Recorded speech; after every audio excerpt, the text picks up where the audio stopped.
Karamihan sa mga single ngayon, takot na magmahal. Sino ba namang hindi matatakot magmahal kung paulit-ulit ka nasasaktan, di ba? Paulit-ulit mong nararamdaman na hindi ka ganon ka-importante sa taong pipiliin mo.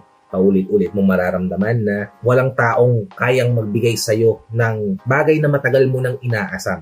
Yung mahalin din ng kaparehas ng pagmamahal na binibigay mo sa kanila. Kaya naman ang tanong ng karamihan, paano nga ba malalaman, kapatid, kung totoo na ba talaga yung pinaparamdam o pinapakita sa'yo ng taong gusto mong piliin, gustong pumasok sa buhay mo? Paano mo masisiguro na totoong mahal ka ng lalaking gusto mo? Kaya kung interesado ka malaman kung ano-ano tong mga signs na totoo yung pinaparamdam niya sa'yo habang maaga pa lang, tara kapatid, pag-usapan natin yan. Just keep on watching.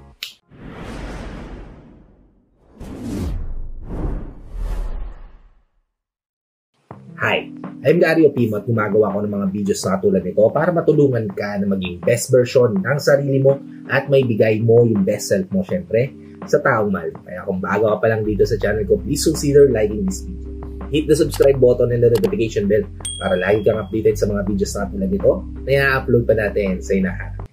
At ang unang-unang senyales, kapatid, na totoo yung pagmamahal sa'yo ng taong gustong pumasok sa buhay mo. Gusto mo din na piliin pero hindi ka pa sigurado kung siya na ba talaga yung tamang tao sa buhay mo.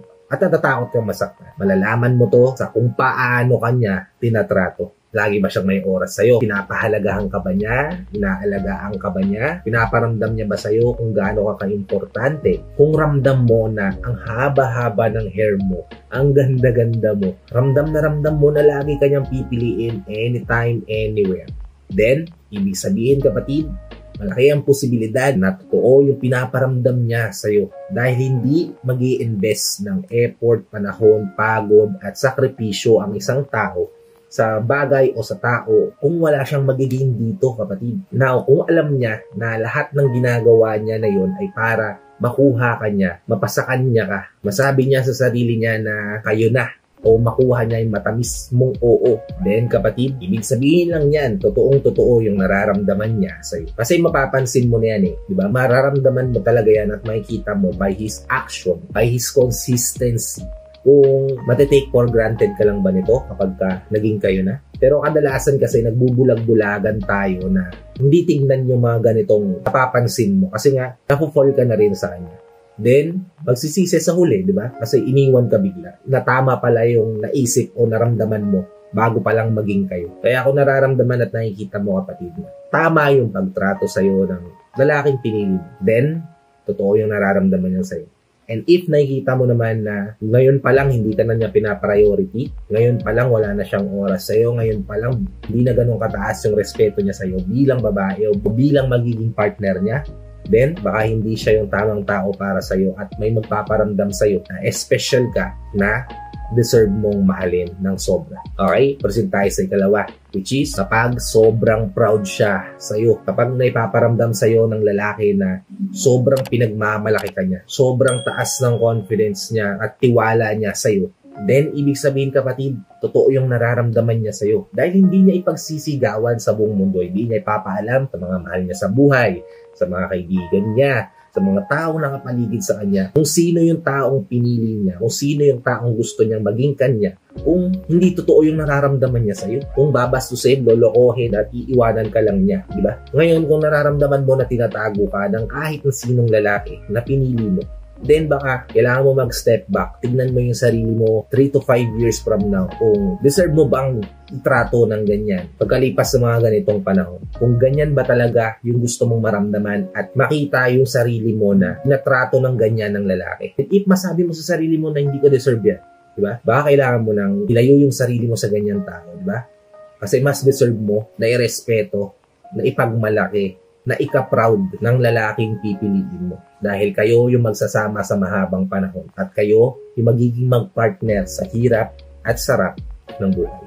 Okay? Proceed tayo sa ikatlo, which is kung gaano kahabang oras yung ginugugol niya sa'yo. Kapag nakikita mo at napapansin mo sa isang lalaki na sobrang liit lang ng oras na nilalaan niya sa'yo, yung tipong sa 24 hours na meron siya, 20 minutes lang yung nilalaan niya sa'yo, ka-worry-worry na yun, di ba? Hindi nyo may kwento kung anong nangyari sa'yo sa buong araw kung gantong oras lang nilalaan niya sa'yo, di ba? Yes, importante yung mga bagay na gusto niyang ma-achieve sa buhay. Pero importante rin na bibigyan ka niya ng oras dahil importante ka para sa kanya. Now, kung hindi ka na importante para sa kanya, hindi ka niya talaga bigyan ng oras, di ba? Kung mas importante para sa kanya yung mga bagay na gusto niyang abutin, gusto niyang ma-achieve kaysa sa'yo, malamang hindi ka niya nabigyan ng oras. Pero kung napapansin mo na ginagawa niya yung lahat, ginagawa niya yung best niya para maramdaman mo na importante ka pa rin, kahit napakaikling oras lang yung binigay niya sa'yo, ma-assured mo na totoong mahal ka niya at ginagawa niya ang lahat ng yun para sa future niyong dalawa, then totoong mahal ka niya. Pero kung nagtatapon siya sa'yo ng oras na napakaikli na lang, tapos hindi mo pa ma-feel na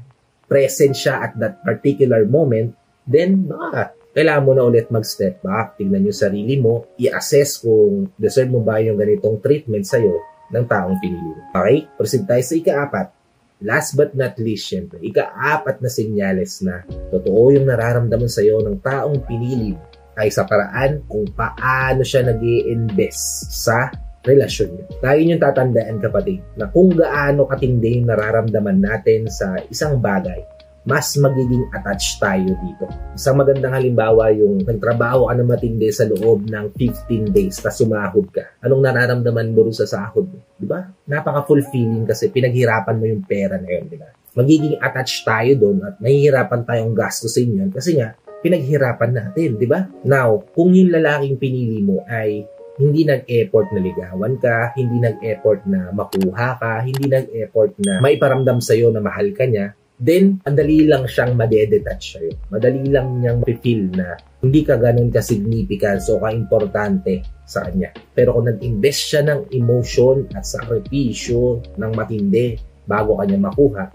then mas magiging deeper yung bond nyong dalawa sa isa't isa. Yung kapit ng pagmamahalan nyo sa isa't isa. Dahil naging emotionally invested siya sa relasyon na gusto niyang buuin. Kaya kung hindi mo nararamdaman na nag-i-invest siya ng effort, sakripisyo, oras sa relasyon niyo, then baka hindi siya yung taong para sa'yo. Baka hindi mo deserve tong lalaki. Pero kung ramdam mo at nakikita mo na emotionally invested siya sa pagsasama niyong dalawa, na nagsasakripisyo siya, nagbibigay siya ng oras, effort, panahon sa relasyon niyong dalawa, then makakasiguro ka na, kapatid, na yung lalaking yan ay totoo ang nararamdaman sa iyo. At yan, kapatid, yung 4 na senyales na mapapansin mo na kapag meron ng lalaking pinili mo ay masisiguro mo na totoo yung nararamdaman niya sa iyo. Now, it's up to you. Itatry mo ba? Titignan?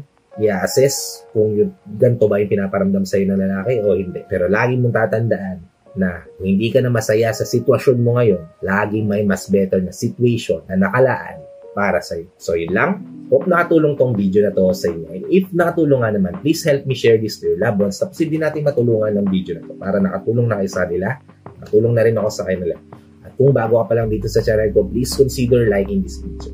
Hit the subscribe button and the notification bell para lagi kang updated sa mga videos na katulad nito na i-upload pa natin sa inaharap. Sa lahat ng OFW viewers natin, sa mga viewers natin dito sa Pilipinas na walang sawang nanonood, sumusuporta at palagi nakatune in sa bawat video na ina-upload ko. Maraming salamat po ha sa palagi yung panonood at pagsuporta. Na-appreciate ko po ng sobra yung suporta niyo. At sa lahat ng share ng video ko, thank you so much sa pag-share nyo ng video.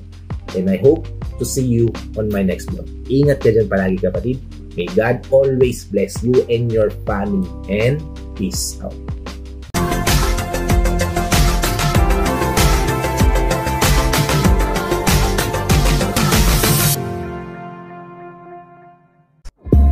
Whenever your heart is broken